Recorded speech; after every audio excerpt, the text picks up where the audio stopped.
Morto in un incidente in moto in Estonia Lorenzo Pasquale, architetto di 47 anni, dipendente del comune di Monfalcone, a ricordarlo anche il sindaco Luca Fasan. Giulio Regeni fu privato della sua condizione di essere umano, così nella requisitoria del procuratore Calaiocco, durante il processo per la morte del ricercatore di Fiumicello al Cairo nel 2016. Temi chiave per rilanciare il Nord al centro del tavolo leghista dei territori, così il segretario regionale della Lega Dreosto. Nella prima seduta le questioni governance e statuto non sono state discusse. Le misure previste dal piano casa varato dal governo non incontrano il favore delle sigle sindacali, risposte insufficienti sostengono ai bisogni dei cittadini. Quando il comune non sa gestire, allora incarica i privati di farlo. Il giorno dopo l'inaugurazione dell'atteso asilo di Roiano, la presa di posizione dell'opposizione di centrosinistra. La pallacanestro Trieste si iscriverà alla 1 indicando temporaneamente come campo il Pala Bigot di Gorizia. Dal comune di Trieste la proposta di un canone ponte per 10.000 euro annui per il Pala Rubini. Torna la rassegna Trieste Love Jazz con 24 appuntamenti musicali da luglio a settembre, evento speciale in occasione dell'Eclissi.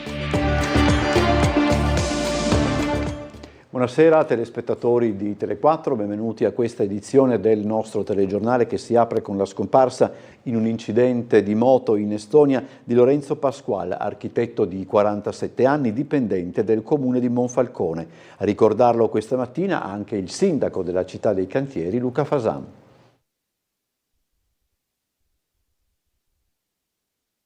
Ha perso la vita in un incidente in moto mentre si trovava in vacanza in Estonia. Lorenzo Pasquale, architetto di 47 anni, dipendente dell'ufficio urbanistica del comune di Monfalcone. Una notizia che ha gettato nello sconforto i tanti colleghi e amici con cui passava le giornate di lavoro in municipio. Pasquale si trovava in sella alla propria Yamaha con cui amava girare l'Europa durante le vacanze estive. Lo schianto è avvenuto sulla strada fra Narva e Tallinn, nei pressi di una cittadina balneare situata su un fiume al confine con la Russia. Coinvolte nel sinistro un'auto con alla guida una donna del posto di 64 anni e il mezzo a due ruote del Pasquale, deceduto sul colpo dopo l'impatto. A ricordare l'architetto che viveva nel centro della città dei cantieri e aveva lavorato in passato anche a Doberdò e Aquileia, stamani è stato anche il sindaco di Monfalcone, Luca Fasan.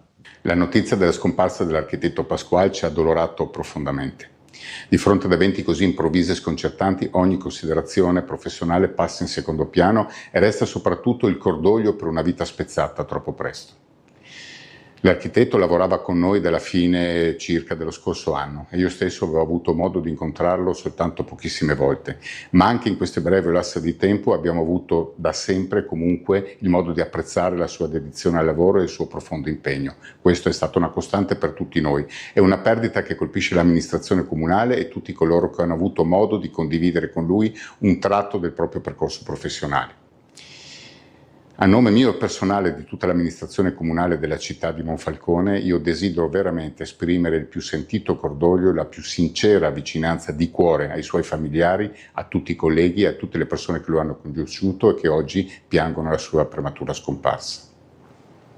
Dura requisitoria del procuratore di Roma al processo per la morte di Giulio Regeni a carico di 4007 egiziani accusati di aver sequestrato, torturato ed ucciso il ricercatore di Fiumicello. Mostra segni di tortura. Pugni, calci, uso di strumenti contundenti, bastoni, mazze.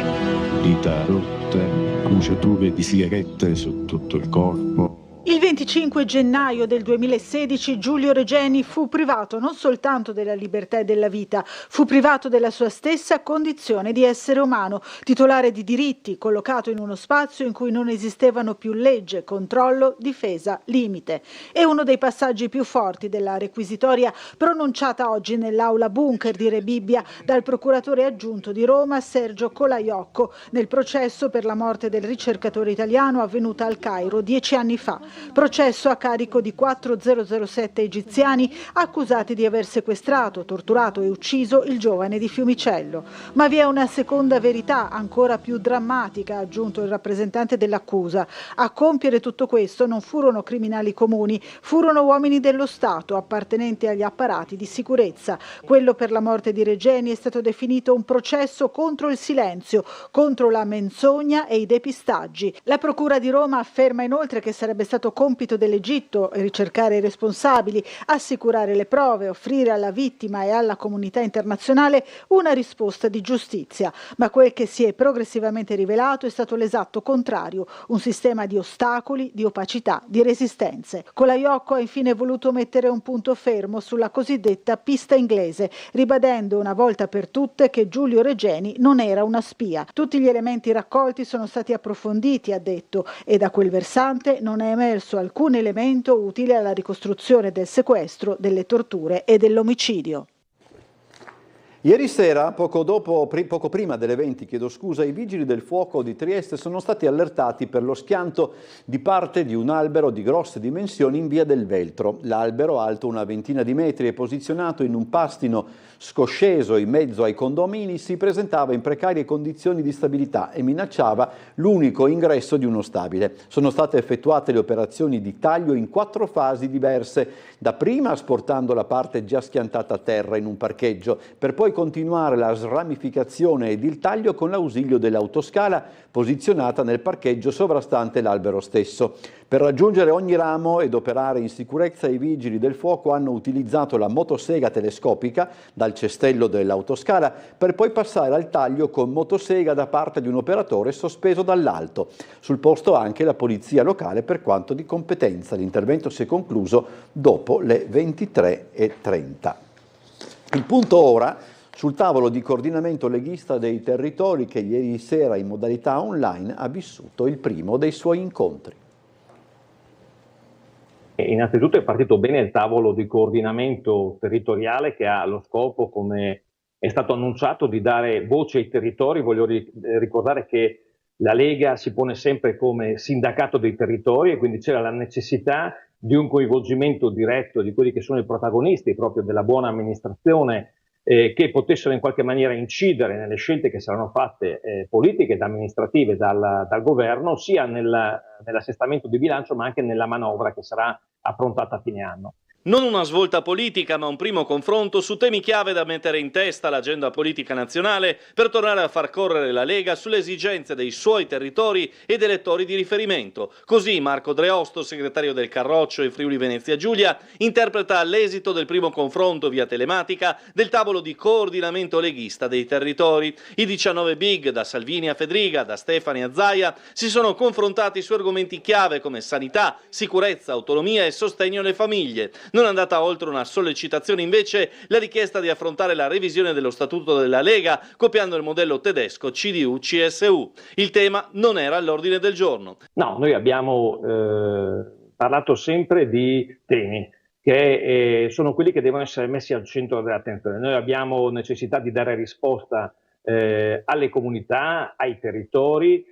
Sappiamo che esiste una questione anche settentrionale in cui c'è proprio la necessità di dare ancora maggiore attenzione a questi territori e quindi la prima cosa che la Lega in questo momento mette al centro dell'attenzione è dare risposte concrete. Dopo quella che è l'organizzazione del movimento è un fatto puramente interno che evidentemente però non incide su quelle che sono le politiche che verranno ad essere determinate nei prossimi mesi. L'ora e mezza di discussione con interventi contingentati a circa 5 minuti a testa non ha certo sciolto i nodi chiave. Resta da capire anche a seguito di ulteriori riconvocazioni del tavolo come questo preparerà effettivamente al confronto vero e proprio del partito previsto per il 4 e 5 luglio a Mogliano, dove necessariamente anche il tema della leadership e del futuro assetto non potranno essere elusi. Un'altra opportunità per trovarci tutti assieme attorno ad un tavolo, fare dei ragionamenti di prospettiva che possono in qualche maniera essere presi come strumento proprio per lanciare anche quelle che saranno le iniziative politiche che vedranno il Paese al voto nel 2027.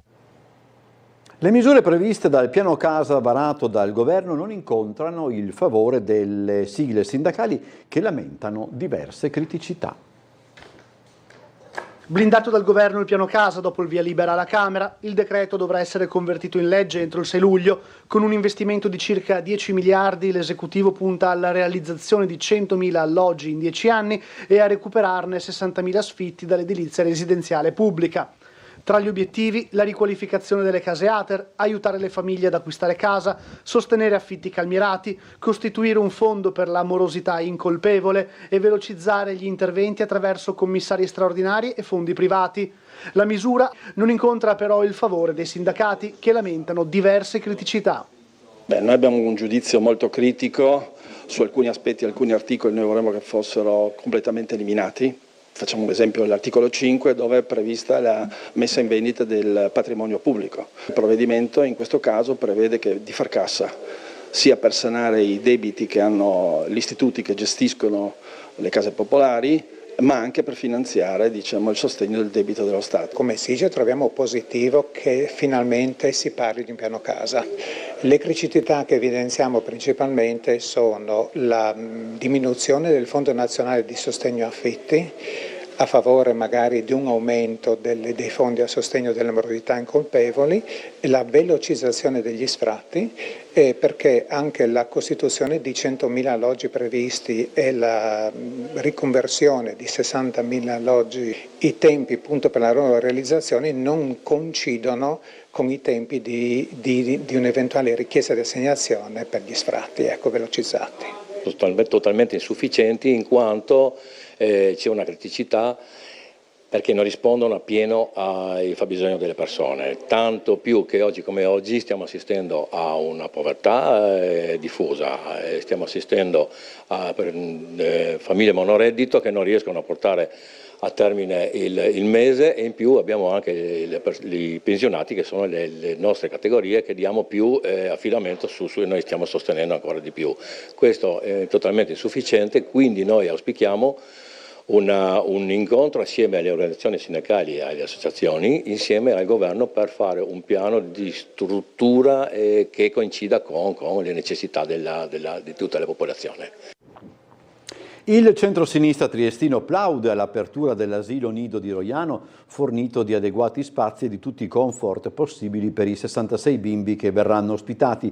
Permangono però le critiche sulla scelta di far gestire il servizio educativo al privato. Questa struttura poteva essere inaugurata più di 2 anni fa, questo non è avvenuto a causa della conflittualità interna alla giunta di piazza e ben ricordiamo le sedute in consiglio comunale. Io credo però che sia una sconfitta perché il Comune ha una storia gloriosa nei servizi educativi e ben avrebbe potuto gestire in proprio questa struttura invece che affidarla ad una realtà lombarda con oltre 3.000 lavoratrici e lavoratori. Pur applaudendo l'apertura dell'asilo nido Marinella a Roiano, che dal 1 settembre ospiterà 66 bambini, il centro-sinistra torna a pungere l'amministrazione comunale sulla scelta di affidare al privato, tramite appalto, la gestione del servizio educativo. Il travagliato iter, che finalmente ha portato l'inaugurazione dell'asilo, era stato osteggiato anche da alcuni membri della maggioranza, fra cui la forzista Angela Brandi, quando la scelta iniziale prevedeva di privatizzare anche metà dei posti della struttura, sempre con la gestione affidata totalmente al privato. L'amministrazione comunale era stata costretta a fare un parziale passo indietro. Da ricordare che non a caso ieri in Piazza Unità sotto al Comune si è svolto un presidio dei servizi educativi, perché considerare il servizio educativo un costo e non un reale servizio significa che il Comune in questo momento interessa fare business piuttosto che amministrare le tasse dei cittadini. Il metodo delle privatizzazioni solitamente segue questo criterio. Il Comune è in grado di gestire una questione complessa, quando la risposta è no si affida al privato, quindi semplicemente è una bandiera bianca che il Comune alza e lo fa a spese di lavoratori e lavoratrici che potrebbero essere stabilizzati, che invece si ritrovano ancora nel precariato. Gli esponenti di Adesso Trieste dell'ANPI denunciano la prevista presentazione di un libro celebrativo dell'organizzazione neofascista Avanguardia Nazionale negli spazi pubblici della Casa del Combattente nel Museo del Risorgimento. Non è la prima volta che il Museo del Risorgimento ospita iniziative che esaltano la storia di Avanguardia Nazionale, che è stata un'organizzazione fascista ed eversiva sciolta nel 1976, iniziative alle quali partecipano ex aderenti di questa organizzazione. No all'uso di uno spazio pubblico per un'iniziativa che intende celebrare Avanguardia Nazionale, l'organizzazione eversiva neofascista disciolta formalmente nel 76 per effetto della legge Scelba. A chiederlo sono Adesso Trieste insieme all'ANPI provinciale, che in una conferenza stampa davanti all'ingresso del Museo del Risorgimento di Piazza Oberdan hanno denunciato la prevista presentazione di un libro sull'organizzazione negli spazi pubblici dati in concessione dal Comune della Casa del Combattente. Il volume in questione ha tra gli autori Claudio Scarpa, noto esponente triestino di Avanguardia Nazionale. Il capogruppo in comune di Adesso Trieste, Riccardo Laterza, ha ricordato che non è la prima iniziativa del genere. In un'altra, sempre alla presenza di Scarpa, era stata esposta la bandiera della Repubblica di Salò. Il presidente dell'ANPI provinciale, Fabio Vallon, in una nota ha parlato senza mezzi termini di apologia del fascismo e del terrorismo. Lo riteniamo inaccettabile, contrario ai principi della Costituzione, il fatto che venga concesso uno spazio pubblico, per di più uno spazio museale, per organizzare iniziative di questo tenore. Quello che chiediamo all'assessore Rossi e all'amministrazione è di intervenire nei confronti delle realtà che hanno in concessione lo spazio per indicare che iniziative del genere non sono benvenute. A chi dice che a Trieste oggi non c'è un problema di presenza e di pericolo fascista, segnaliamo iniziative del genere che si sommano alle aggressioni fisiche ai giornalisti che sono avvenute un mese fa in Viale 20 settembre. Sono questioni da non sottovalutare, da non sminuire, sulle quali riteniamo vada tenuta alta l'attenzione nel rispetto appunto dei principi costituzionali e della libertà di ognuno. Rafforzare la resilienza delle istituzioni democratiche e sostenere il percorso europeo dei Balcani occidentali, Ucraina e Moldova e promuovere la cooperazione regionale quale strumento di stabilità e sicurezza. Sono stati questi i temi al centro della conferenza internazionale organizzata a Varsavia dall'Iniziativa Centro Europea e dalla Facoltà di Scienze Politiche e Studi Internazionali dell'Università della capitale polacca. Il segretario generale dell'INCE Franco Dalmas ha ricordato come l'organizzazione sia nata per accompagnare i paesi dell'Europa centrale e orientale nel loro avvicinamento alle istituzioni europee. La conferenza si è svolta pochi giorni dopo l'apertura formale dei negoziati di adesione di Ucraina e Moldova all'Unione Europea, con l'avvio del primo cluster dedicato allo Stato di diritto, alle istituzioni democratiche e ai diritti fondamentali. Rubata la bicicletta del sindaco di Gorizia Rodolfo Ziberna. Il primo cittadino, appena rientrato da Milano, ha subito sporto denuncia. Sì, sono appena rientrato da Milano, la prima cosa che ho fatto è recarmi presso la caserma Massarelli della Casa Rossa della Questura, perciò per denunciare il furto.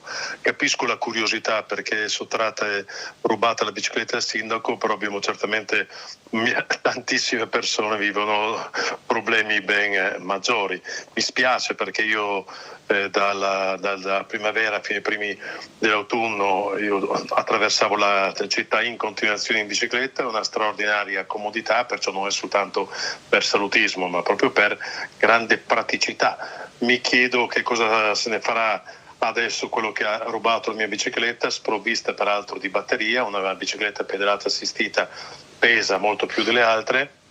Senza batteria mi auguro che abbia qualche difficoltà nel cercare di piazzarla, questo mi auguro. Peraltro c'è un istituto bancario a pochi metri con una telecamera, ho pregato di non cancellare le immagini in attesa che gli inquirenti possano visionare le immagini. Speriamo che si riesca a risalire al ladro. Sì, hanno proprio reciso il lucchetto. Io contavo, appunto, togliendo la batteria, di disincentivare, rendere meno appetibile la mia bicicletta. È vero che su 10 biciclette circa che erano posteggiate sotto casa hanno scelto proprio la mia, ma non credo sia per qualche ragione politica come qualcuno mi ha detto, ma sindaco potrebbe essere, visto che peraltro il mio veicolo era già stato oggetto di atti di vandalismo un po' di tempo fa. ma non credo che sia riconducibile all'agone politico questo.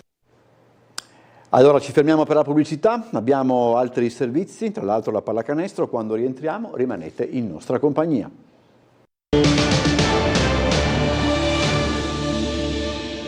Rientriamo in studio, la Pallacanestro Trieste si iscriverà alla Serie A1 indicando temporaneamente come campo di riferimento il Pala Bigot di Gorizia. Dal Comune di Trieste intanto arriva la proposta di un canone ponte da 10.000 euro annui per giocare al Pala Rubini dopo la mancata partecipazione alla gara per la gestione del Palasport da parte della società. Il Pala Bigot di Gorizia come soluzione tampone per formalizzare l'iscrizione al campionato di A1 entro il 26 giugno e la soluzione di un canone ponte per il Pala Rubini prospettata oggi dal Comune di Trieste per risolvere a brevissimo l'impasse della questione campo. Mentre cresce l'attesa per capire quando il presidente Paul Matjasic scioglierà le riserve sul futuro, il tema del giorno è quello del palazzetto. A concessione dell'impianto di Valmaura scaduta, la società rappresentata in questo momento dal GM Arcieri, dopo aver sondato il Taliercio di Venezia, ha ottenuto l'ok dall'amministrazione goriziana per inserire il Pala Bigot di Gorizia come campo di riferimento per l'iscrizione alla massima serie. Quanto all'obiettivo primario di risolvere la situazione burocratica per giocare davanti al pubblico di casa nella città della Bora, il Comune di Trieste ha proposto oggi alla società, sottolineando che Matjasic non si vede più ormai da 3 incontri consecutivi, un canone ponte per 1 o 2 stagioni sportive in funzione delle esigenze rappresentate dalla società,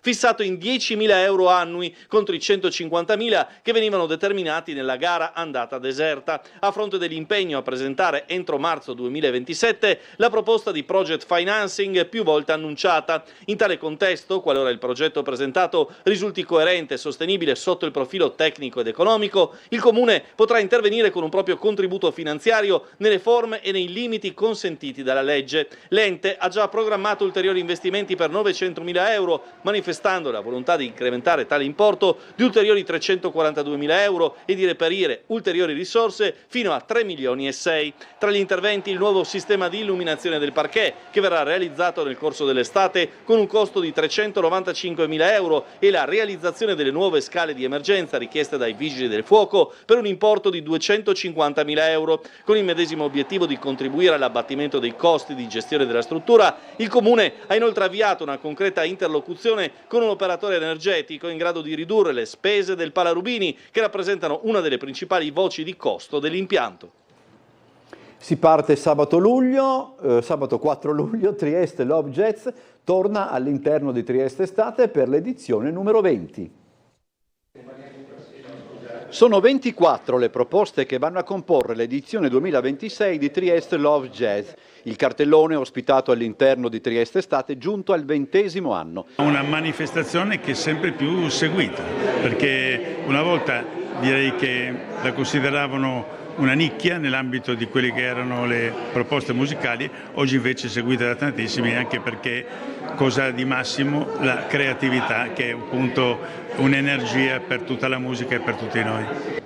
Gli appuntamenti quest'anno si snoderanno lungo gli assi consueti della Kermesse, Piazza Verdi, il giardino del Museo Sartorio e il giardino del Museo Winkelmann. Promosso dal Comune e organizzato dalla Casa della Musica Scuola di Musica 55 con il sostegno della Fondazione CR Trieste e della Fondazione Casali, Trieste Love Jazz si snoda attraverso 16 serate ed abbraccia, nel nome del jazz, sonorità musicali le più differenti. Per dire, fra i concerti uno vedrà protagonisti i Mombao il 27 luglio. Fra gli altri nomi, Mark Ribot, chitarrista di Tom Waits, la funky band svizzera The New Next Movement, la leggenda Chris Bean, Doki and the Nomads, il sassofonista ungherese di fama mondiale Tony Lakatos. Un'attenzione particolare sarà dedicata alla scena croata. Si comincia sabato prossimo 4 luglio. E con uno zoccolo duro, diciamo, di eventi nei primi 10 giorni di luglio, per poi appunto proseguire anche con 2 appuntamenti particolari ad agosto, col concerto su Molo Audace e anche un concerto per l'eclissi solare che faremo al bastione rotondo del Castello di San Giusto, un evento particolarissimo, molto suggestivo. A settembre alla Casa della Musica l'evento collaterale, ovvero la consegna del premio Franco Russo. Dal 29 giugno al 29 luglio, nella saletta espositiva al piano terra del Museo Sartorio è in programma la mostra fotografica di Giancarlo Torresani Espressioni in Jazz, che esplora il jazz come fenomeno culturale attraverso i chiaroscuri della scena. È incentrata sui principi fisici delle telecomunicazioni wireless la nuova installazione dell'immaginario scientifico realizzata con Telit Criterion. Va ad arricchire la sezione Innova. L'esperienza di visita all'immaginario scientifico si arricchisce di un nuovo exhibit messo a punto con la collaborazione di Telit Criterion. La nuova installazione permetterà ai visitatori di esplorare in prima persona alcuni dei principi fisici alla base delle telecomunicazioni wireless, rendendo visibili fenomeni normalmente invisibili e mostrando nel contempo come le onde elettromagnetiche siano presenti in molti aspetti della nostra vita quotidiana. Vedranno due esperienze che spiegano brevemente come si propagano le onde e come in qualche modo anche con il secondo esperimento queste possono essere bloccate. Sono delle cose che quotidianamente viviamo nella nostra esperienza tramite il telefono cellulare, che però tante volte non capiamo, non conosciamo come questa trasmissione avvenga e come appunto il mondo della radiofrequenza è intorno a noi e quali sono le leggi che lo governano. La prima esperienza è legata alle antenne dalla propagazione dei segnali radio, la seconda alla gabbia di Faraday in grado di schermare le onde elettromagnetiche. L'exhibit arricchisce la sezione museale Innova dell'immaginario scientifico ed incrocia una delle mission dell'istituzione. Che è la relazione con il territorio, la relazione con le imprese del territorio e soprattutto il racconto, la narrazione di quanto siano importanti le attività di ricerca che vengono svolte all'interno delle imprese e dei loro centri di innovazione e sviluppo. Telit Criterion è un caso esemplare da questo punto di vista, un'impresa radicata sul nostro territorio, presente qui da moltissimi anni, che si occupa dello sviluppo di servizi e di nuove tecnologie fondamentali nella nostra vita quotidiana. Nel 2025 l'immaginario scientifico è stato visitato da 47.386 persone, metà delle quali provenienti dal resto dell'Italia e dall'estero. Mancano 300 voti per dare la possibilità al progetto di Giulio Luin di essere realizzato dalla Lego. Si tratta di una riproduzione del castello di Miramare da realizzare con i mattoncini. C'è la possibilità che la Lego realizzi una scatola dedicata al castello di Miramare. Il progetto è stato elaborato qualche anno fa da Giulio Luin, oggi sedicenne studente del linguistico Carducci Dante. Giulio ha realizzato 3 copie del castello, una è a casa sua, una si trova proprio a Miramare, l'altra è esposta in via dell'Orologio all'infopoint turistico della regione che ha sposato l'idea qualche anno fa. Ora però c'è bisogno di sostenere il progetto di questo ragazzo triestino, votandolo. A Giulio mancano 300 voti per arrivare a quota 5.000, il che gli consentirebbe altri 6 mesi di tempo per raggiungere quota 10.000 e poter aspirare alla realizzazione della scatola. Si vota tramite il sito Lego Ideas. Si accede al sito e ci si registra ad un account Lego, se non si ha già un account lo si crea, basta la mail, inserire l'anno, è tutto gratuito. Poi si ritorna sulla pagina di Lego Ideas, ci sarà una barra che con dicitura search Ideas trova idee, basta scrivere Miramare, si schiaccia un tasto, support idea, che è un tasto giallo, comparirà un pop-up che dirà grazie di aver votato. Il progetto è molto semplice, è realizzato interamente con mattoncini Lego originali, anche se in alcuni casi Giulio ha dovuto utilizzare alcuni fuori produzione. Ci sono alcuni mattoncini che sono ormai ritirati dal mercato, ad esempio sulla torre si può vedere bene, ci sono delle finestrelle che sono ormai degli anni 60, che io ho acquistato da dei venditori privati su un sito che si chiama Bricklink, da cui ho anche trovato il programma con cui progettare che si chiama Studio 2.0. È tutto, ci vediamo domani alle 7 per Sveglia Trieste, però ricordatevi che subito dopo di noi c'è l'approfondimento con il vice direttore Ferdinando Avarino. Rimanete in nostra compagnia quindi, buon proseguimento, a dopo.